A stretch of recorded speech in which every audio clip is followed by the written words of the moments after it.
പ്രശസ്ത സംവിധായകരും ഛായാഗ്രഹകരുമായ ഷാജി എൻ കരുൺ അന്തരിച്ചിരിക്കുകയാണ്. വൈകിട്ട് 5 മണിയോടുകൂടി വഴുതക്കാട്ടെ വസതിയിലാണ്, തിരുവനന്തപുരത്ത് വഴുതക്കാട്ടെ വസതിയിലാണ് അന്ത്യം സംഭവിച്ചിരിക്കുന്നത്. 73 വയസ്സായിരുന്നു. വഴുതക്കാട്ടെ സ്വവസതി തന്നെയാണ് അന്ത്യം. പുരോഗമന കലാ സാഹിത്യ സംഘം സംസ്ഥാന പ്രസിഡന്റ്, കേരള സംസ്ഥാന ചലച്ചിത്ര വികസന കോർപ്പറേഷന്റെ ചെയർമാൻ എന്നീ പദവി വഹിക്കുമ്പോഴാണ് അദ്ദേഹത്തെ വഹിച്ചു വരികയായിരുന്നു അദ്ദേഹം. ദേശീയ അന്തർദേശീയ തലങ്ങളിൽ തന്നെ മലയാള സിനിമയെ അടയാളപ്പെടുത്തിയ അതുല്യനായ ഒരു പ്രതിഭയാണ് ഇപ്പോൾ നഷ്ടമായിരിക്കുന്നത്. ഒരു സംവിധായകൻ, തിരക്കഥാകൃത്ത് എന്നതിനപ്പുറത്തേക്ക് ഒരു ഛായാഗ്രാഹകൻ എന്ന നിലയിൽ കൂടി തന്റെ കാൽവെപ്പലമിൽ തന്നെ അടയാളപ്പെടുത്തിയിട്ടാണ് അദ്ദേഹം പോകുന്നത്. 40ഓളം സിനിമകൾക്ക് അദ്ദേഹം ഛായാഗ്രഹണം വഹിച്ച വ്യക്തിയാണ് ഷാജി എൻ കരുൺ.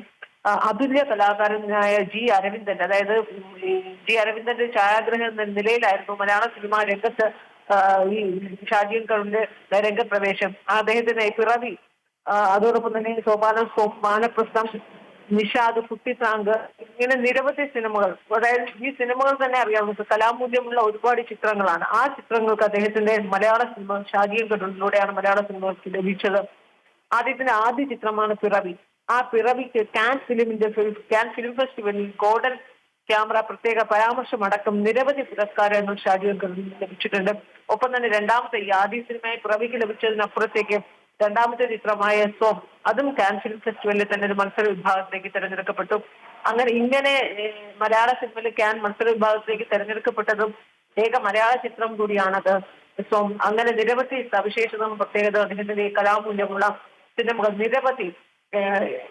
നിരവധി ചിത്രങ്ങൾ, കലാമൂല്യവും കലാമേന്മയും ഒക്കെയുള്ള നിരവധി ചിത്രങ്ങൾ മലയാള സിനിമയ്ക്ക് സംഭാവന നൽകിയിട്ടാണ് ഷാജി എൻ കരുൺ എന്ന അതുല്യ കലാകാരൻ ഇപ്പോൾ വിടവാങ്ങിയിരിക്കുന്നത്. അദ്ദേഹം അവസാന നാളുകളിൽ കുറിച്ച് അസുഖബാധിതനായിരുന്നു. രോഗബാധിതനായ 73 വയസ്സ് ഉണ്ടായിരുന്നെങ്കിലും അവസാനം തിരുവനന്തപുരത്ത് ഈ അനന്തപുരി തന്നെയുള്ള സാംസ്കാരിക വേദികളിലൊക്കെ തന്നെ ഒരു നിറസാന്നിധ്യമായി ഒരു രോഗാവസ്ഥ അദ്ദേഹത്തെ അലട്ടുമ്പോഴും ഏറ്റവും ഒടുവിൽ പോലും ചില വേദികളിലൊക്കെ അദ്ദേഹത്തിന്റെ പ്രഭാഷണവും പ്രസംഗവും ഒക്കെ തന്നെ ഉണ്ടായിരുന്നു. അപ്പോഴൊക്കെ ഇത് അദ്ദേഹം കാണുമ്പോൾ ചില ആരോഗ്യ പ്രശ്നങ്ങൾ ഉണ്ടായിരുന്നു എന്ന് അദ്ദേഹം തന്നെ പറയുമായിരുന്നു. എങ്കിൽ പോലും ആരോഗ്യ പ്രശ്നങ്ങളെ അവഗണിച്ചുകൊണ്ട് നിരവധി സാംസ്കാരിക വേദികളിലൊക്കെ ഷാജി എൻ കരുൺ ഉണ്ടായിരുന്നു. അതൊപ്പം തന്നെ നമുക്കറിയാം, സിനിമ ഹേമ കമ്മിറ്റി റിപ്പോർട്ടുമായി ബന്ധപ്പെട്ട വിവാദങ്ങളൊക്കെ ഉണ്ടായ സമയത്ത് സിനിമ കോൺക്ലേവ് നടത്താൻ സർക്കാർ തീരുമാനിക്കുന്നു. ആ സിനിമ കോൺക്ലേവിന്റെ തലപ്പത്ത് അതിന് ചെയർമാനായ അധ്യക്ഷ പദവി വഹിച്ചിരുന്ന വ്യക്തി കൂടിയാണ് ഷാജി എൻ കരുൺ. കോൺക്ലേവ് പിന്നെ നടക്കാനാകാതെ അത് നീട്ടിപ്പോയെങ്കിലും അത്തരം സമയത്തൊക്കെ തന്നെ ആ വിവാദങ്ങളൊക്കെ കൊടുമ്പിരി കൊണ്ട് നിൽക്കുന്ന സമയത്ത് അതിന്റെ മുന്നിൽ നിന്ന് വിഷയങ്ങളിലൊക്കെ പ്രതികരിക്കുകയും തന്റെ നിലപാട് പറയുകയും ചെയ്തൊരു വ്യക്തി കൂടിയാണ് ഷാജി എൻ കരുൺ.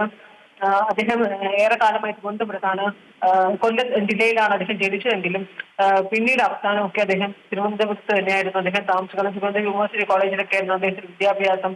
പിന്നീട് film and television institute of ഇന്ത്യയിൽ ചേർന്നാണ് പിന്നീട് അദ്ദേഹം ഛായാഗ്രഹണമൊക്കെ പഠിക്കുകയൊക്കെ ചെയ്യുന്നതും.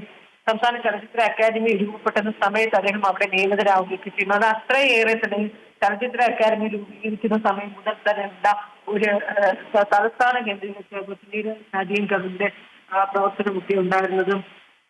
പ്രശസ്ത സംവിധായകനായ കെ ജി ജോർജ്, എം ജി വാസുദേവർക്ക് ഒപ്പം തന്നെയും ഷാജി എൻ കരുൺ പ്രവർത്തിക്കുകയൊക്കെ ചെയ്തിരുന്നു. അദ്ദേഹത്തിന്റെ മറ്റൊരു പ്രത്യേകത, നിരവധി ചലച്ചിത്ര മേളകളിൽ അദ്ദേഹത്തിന്റെ സിനിമകൾ പ്രദർശിക്കപ്പെട്ടു. രാജ്യാന്തര തലത്തിലും ലോകോത്തര തലത്തിലും ഒക്കെ തന്നെ നിരവധി കണക്കുകൾ പറയാൻ 50-ലധികം 100ഓളം ചലച്ചിത്ര മേളകളിലൊക്കെ തന്നെ അദ്ദേഹത്തിന്റെ സിനിമകൾ പ്രദർശിപ്പിക്കുകയുണ്ടായി എന്നതാണ്. പിറവി കാൻ ചലച്ചിത്രമേളയില് പാന്തോൾ നാമനിർദ്ദേശം ചെയ്യപ്പെട്ട സിനിമയായിരുന്നു. അതോടൊപ്പം തന്നെയും ഈ സോം കാനിൽ തന്നെ ഔദ്യോഗിക വിഭാഗത്തിൽ പ്രദർശിപ്പിക്കപ്പെട്ടു. ഒപ്പം തന്നെ വാനപ്രസ്ഥം തുടങ്ങി അതുപോലും അവിടെ പ്രദർശിപ്പിക്കപ്പെട്ടു. അങ്ങനെ നിരവധി ചിത്രങ്ങളിലൂടെ അദ്ദേഹത്തിന്റെ തന്നെ ഇപ്പൊ ഈ പറഞ്ഞ പിറവിയായാലും സൊമ്മായാലും വാനപ്രസ്ഥമായാലും തന്നെ ദേശീയ തലത്തിൽ അതിനപ്പുറത്തേക്ക് അന്തർദേശീയ തലത്തിലൊക്കെ തന്നെയും ഏറെ ശ്രദ്ധിക്കപ്പെട്ട ചിത്രങ്ങളൊക്കെ തന്നെയാണ്. ഈ ചിത്രങ്ങളുടെ പേരിൽ തന്നെയാണ് ഷാജി എൻ കരുണിനും മലയാളികൾക്ക് അഭിമാനമായ അതിനപ്പുറത്തേക്ക് രാജ്യത്തെ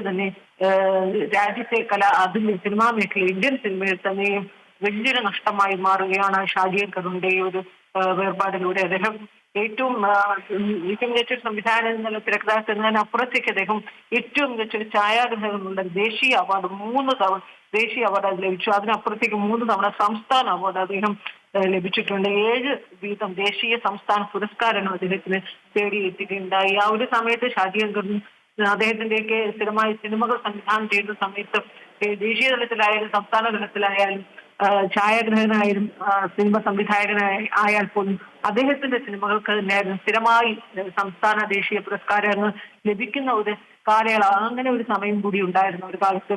അങ്ങനെ കൃത്യമായി തന്റെ സിനിമകളിലൂടെ അടയാളപ്പെടുത്തി മൺമറഞ്ഞു പോയിരിക്കുകയാണ് ഇപ്പം ഷാജി കരുൺ എന്ന അതുല്യ പ്രതിഭ. കലാ സാംസ്കാരിക രംഗത്തെ സംഭാവനയ്ക്കുള്ള ഫ്രഞ്ച് സർക്കാരിന്റെ അന്താരാഷ്ട്ര അംഗീകാരം വരെ ഇദ്ദേഹത്തിന് the Oscar of the arts and directors, അതോടൊപ്പം സംസ്ഥാന കേന്ദ്ര സർക്കാർ അദ്ദേഹത്തിന് പത്മശ്രീ പുരസ്കാരം നൽകി ആദരിക്കുകയുണ്ടായി. അതിനോടൊപ്പം തന്നെയും ജെ.സി. ഡാനിയൽ പുരസ്കാരം നൽകി സംസ്ഥാന സർക്കാർ അദ്ദേഹത്തെ ആദരിക്കുകയുണ്ടായി. അങ്ങനെ സംസ്ഥാന തലത്തിൽ ദേശീയ തലത്തിലൊക്കെ നിരവധി പുരസ്കാരങ്ങൾ ലഭ്യമായ ഒരു അതുല്യ കലാകാരനാണ് ഇപ്പോൾ വിടവാങ്ങിയിരിക്കുന്നത്. എന്തായാലും അദ്ദേഹത്തിന്റെ ഭൗതിക ശരീരം ഇപ്പോൾ, അതായത് ഈ പിറവി എന്ന് തന്നെയാണ് അദ്ദേഹത്തിന്റെ ആദ്യ സിനിമയായ പിറവി എന്ന് തന്നെയാണ് അദ്ദേഹത്തിന്റെ തിരുവനന്തപുരത്തെ വസതിക്ക് പേരിട്ടിരിക്കുന്നത്. ആ വസതിയിൽ, അത് വഴുതക്കാടുള്ള വസതിയാണ്, ആ വസതിയിലാണ് ഇപ്പോൾ അന്ത്യം സംഭവിച്ചു എന്നാണ് നമ്മൾ മനസ്സിലാക്കാനിരിക്കുന്നതും. എന്തായാലും ആശുപത്രിയിൽ ഇപ്പോൾ ഭൗതിക ശരീരം ആശുപത്രിയിൽ നിന്ന് വീട്ടിലേക്ക് കൊണ്ടുവരുന്നു എന്നാണ് നമ്മൾ മനസ്സിലാക്കുന്നത്. അൺഫിലിറ്റെ സംസ്കാരം, പൊതുദർശനം ഇത് സംബന്ധിച്ച് എന്തെങ്കിലും, അല്പം മുമ്പാണ് മരിച്ചത്, എന്നിരുന്നാൽ കൂടി ഈ സംസ്കാരം പൊതുദർശനം സംബന്ധിച്ചുള്ള എന്തെങ്കിലും വിവരങ്ങൾ ലഭിക്കുന്നുണ്ടോ? അസുഖബാധിതനായി അദ്ദേഹം കിടക്കുകയായിരുന്നു. പക്ഷെ എങ്കിൽ പോലും അങ്ങനെ ആശുപത്രിയിൽ ഏറെക്കാലം അങ്ങനെ ചികിത്സയിലായിരുന്ന ആ ഒരു സ്ഥിതിയിലുണ്ടായിരുന്നില്ല. കാരണം ഞാൻ നേരത്തെ സൂചിപ്പിച്ചതുപോലെ ഏറ്റവും ഒടുവിൽ പോലും തലസ്ഥാനത്ത് നിരവധി സാംസ്കാരിക വേദികളിൽ അദ്ദേഹത്തിന്റെ സാന്നിധ്യം ഉണ്ടായിരുന്നു. അദ്ദേഹത്തിന് അപ്പോഴും അനാരോഗ്യം അദ്ദേഹത്തെ അലട്ടിക്കൊണ്ടിരുന്നു എങ്കിൽ പോലും അദ്ദേഹം അവിടെ ഒരു സജീവ സാന്നിധ്യം അറിയിക്കാൻ അദ്ദേഹത്തിന് കഴിഞ്ഞിരുന്നു. ഒരു ആഴ്ചകൾക്ക് മുമ്പ് വരെ തിരുവനന്തപുരത്ത് ഉണ്ടായിരുന്ന ഒരു പുസ്തക പ്രകാശനത്തിലോ ഒപ്പം തന്നെ ഒരു അവാർഡ്, ശശി തരൂരിന് ഒരു അവാർഡ് നൽകുന്ന ഒരു ഫംഗ്ഷനിൽ വരെ ഷാജി കരുണിനെ നമ്മൾ കണ്ടതാണ്. പക്ഷെ അപ്പോൾ അദ്ദേഹത്തിന്റെ പ്രസംഗിക്കുമ്പോൾ അദ്ദേഹത്തിന്റെ ശബ്ദത്തിൽ ഒരു ഇടർച്ചയൊക്കെ ഉണ്ടായിരുന്നു. ആരോഗ്യം നല്ലവണ്ണം ക്ഷീണിതനായിരുന്നു. അപ്പോൾ അദ്ദേഹം തന്നെ പറയുകയുണ്ടായി, ചില ആരോഗ്യ പ്രശ്നങ്ങൾ തന്നെ അലട്ടുന്നുണ്ടെങ്കിലും എന്ന് അദ്ദേഹം പറയുന്നുണ്ട്. പക്ഷെ ആ സമയത്തും അദ്ദേഹം ഇത്തരം സാംസ്കാരിക വേദികളിൽ നിന്നൊക്കെ മാറി നിൽക്കാൻ അദ്ദേഹത്തിന് കഴിഞ്ഞിരുന്നില്ല. കാരണം കഴിയുന്നിടത്തോളം എല്ലാ സാംസ്കാരിക വേദികളിലും അദ്ദേഹം ഉണ്ടായിരുന്നു. അതുകൊണ്ട് തന്നെ നമ്മൾ മനസ്സിലാക്കുന്നത് അദ്ദേഹം അങ്ങനെ രോഗബാധിതനായ ആശുപത്രിയിൽ ആയിരുന്നില്ല എന്ന് തന്നെയാണ് മനസ്സിലാക്കുന്നത്. പക്ഷെ പെട്ടെന്ന് അദ്ദേഹത്തിന്റെ ഒരു മരണം, ഈ 73-ാം വയസ്സിൽ അദ്ദേഹത്തിന്റെ ഒരു മരണം എങ്ങനെ സംഭവിച്ചു എന്നത് ഒരുപക്ഷെ ഈ പ്രായത്തിന്റെ അല്ലെങ്കിൽ അനാരോഗ്യം തന്നെ ആകാം ഒരു കാരണം. പക്ഷെ യഥാർത്ഥ മരണകാരണം എന്താണ് എന്നത് അറിയുന്നതേ ഉള്ളൂ. എന്തായാലും അദ്ദേഹത്തിന്റെ സംസ്കാരം എപ്പോൾ അത്തരം കാര്യങ്ങളെ കുറിച്ചുള്ളത് ഇനി വരും മണിക്കൂറിൽ മാത്രമേ അറിയാൻ സാധിക്കുകയുള്ളൂ. നിലവിൽ നമുക്ക് ലഭിച്ചിരിക്കുന്ന മരണം ഇപ്പോൾ അല്പം മുമ്പ് ഒരു 5 മണിയോട് കൂടിയാണ് മരണം സംഭവിച്ചിരിക്കുന്നത്. അദ്ദേഹം വീട്ടിൽ തിരുവനന്തപുരത്തെ വീട്ടിൽ ആഘോഷിച്ചായിരുന്നു മരണമെന്ന് പറയുന്നുണ്ടെങ്കിൽ പോലും ഇത് ഇപ്പോൾ ഭൗതിക ശരീരം ആശുപത്രിയിലാണ് എന്നാണ് നമ്മൾ മനസ്സിലാക്കുന്നത്. പക്ഷെ മരണം സംഭവിച്ചതിന് ശേഷം ആശുപത്രിയിലേക്ക് കൊണ്ടുപോയതാണോ അതോ ആശുപത്രിയിൽ വെച്ച് മരണം സംഭവിച്ചതാണോ എന്ന കാര്യത്തിൽ ഇപ്പോഴും അതിന് ഒരു അടുത്ത മണിക്കൂറുകൾ മാത്രമേ അതിൽ കൃത്യമായ ഒരു സ്ഥിരീകരണം ലഭ്യമാവുകയുള്ളൂ. അതിനുശേഷം മാത്രമേ ബാക്കി അദ്ദേഹത്തിന്റെ സംസ്കാരം, പൊതുദർശനം തുടങ്ങിയ കാര്യം, കാരണം അത് എന്തായാലും ഇത് ഇപ്പൊ തിരുവനന്തപുരത്ത് തന്നെ ആണെങ്കിൽ പോലും അദ്ദേഹത്തിന് ഇനിയിപ്പോ മരണ വിവരം കുറച്ചു മുമ്പ് ഇപ്പോൾ ഔദ്യോഗികമായി അറിയുകയും സ്ഥിരീകരിക്കുകയും ചെയ്യപ്പെട്ടതേ ഉള്ളൂ. എന്തായാലും ഇത് സർക്കാരിന്റെ ഔദ്യോഗിക ബഹുമതി ഒക്കെ ഉള്ളത് കാരണം അത് കൃത്യമായി പൊതുദർശനം എവിടെ എങ്ങനെ എന്നതൊക്കെ, കാരണം സംസ്ഥാന സർക്കാരിന്റെ തന്നെ ഔദ്യോഗിക പദവികൾ അദ്ദേഹം വഹിക്കുന്നുണ്ട്. കേരള ചലച്ചിത്ര അക്കാദമി, കേരള ചലച്ചിത്ര വികസന കോർപ്പറേഷന്റെ തലപ്പത്ത് അദ്ദേഹം ഇരിക്കുകയാണ്. അങ്ങനെ സംസ്ഥാന സർക്കാരിന്റെ തന്നെ ഔദ്യോഗിക പദവി വഹിച്ചുകൊണ്ടിരിക്കുന്ന സമയത്താണ് ഷാജി കരുൺ ഇവിടെ വാങ്ങുന്നത്.